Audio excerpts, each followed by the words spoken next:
إضاءتهم لهذه الشموع في المسجد الإبراهيمي وهذه المقادح في المسجد الأقصى. ليه؟ لأنهم يسعوا إلى بناء الهيكل الثاني.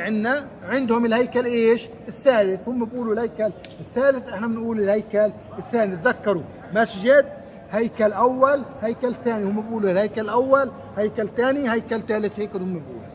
هم يعني يسعوا إلى بناء الهيكل الثالث. طب نسأل، طب شو بدك في الهيكل الثالث؟ شو المقصد منه الهيكل الثالث؟ المقصد منه هم بيقولوا الوصول إلى المخلص. طب وما هو المخلص؟ من إيش بده يخلصكم؟ من إيش بده يخلصكم؟ هل أنتم الآن في عبودية حتى يخلصكم المخلص منها؟ مش في لكم علم ورافعينه على الأرض المقدسة بمخالفة ربانية تخالفوا فيها الله عز وجل.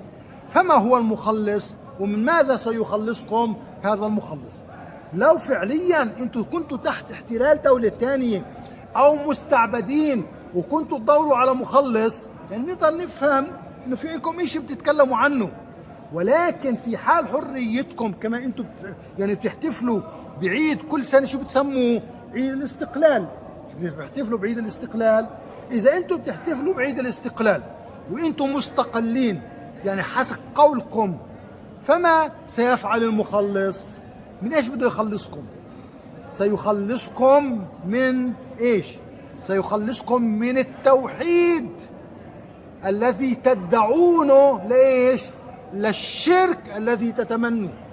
هذا اللي بده يخلصكم فيه منه. هذا فعليا اللي راح يخلصكم فيه. يعني أنتم الآن مقهورين بإنكم تدعوا التوحيد. يعني هم يعني يمسك أي واحد فيهم ويسأله هل توحد الله؟ لا. شو بقول لك؟ بقول لك طبعا أنا أوحد الله، ما في إلا إله واحد. مش هيك بيحكوا لنا؟ فإذا أنت بتدور على مخلص، من إيش بده يخلصك؟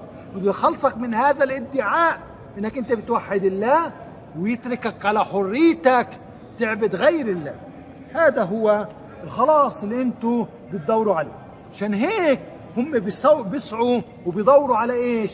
على انهم يبنوا الهيكل الثالث اللي هم بيقولوا عنه، واللي هو فعليا سيكون المحطة التي يستدعوا منها المخلص.